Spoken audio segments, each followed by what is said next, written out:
ગુજરાત રાજ્યના વિવિધ જિલ્લાઓમાં the Oscar management service limited નામની કંપની ચલાવીને લોકોને છેતરી ₹6.85 કરોડથી વધુની રકમ લઈ લેવાના આરોપ હેઠળ લાંબા સમયથી ફરાર રહેલા આરોપીને સુરતની ઉધના સર્વેલન્સ પોલીસ ટીમે પકડી લીધો છે।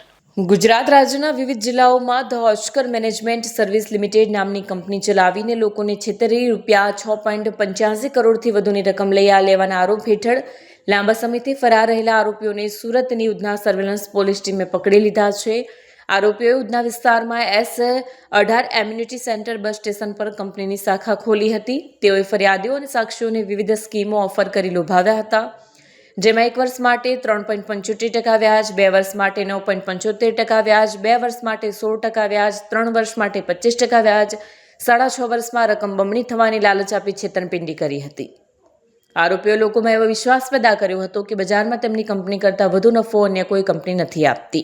આ પૂર્વ આયોજિત છેતરપિંડી યોજના હેઠળ તેઓએ કુલ ₹6,85,09,493 રૂપિયાની રકમ લોકો પાસેથી રોકાણ તરીકે ઉઘરાવી લીધી હતી। આરોપીઓ છેલ્લા 10 વર્ષથી ફરાર હતા। ઉધના સર્વેલન્સ ટીમે તેમને પકડી પાડવામાં સફળતા મેળવી છે।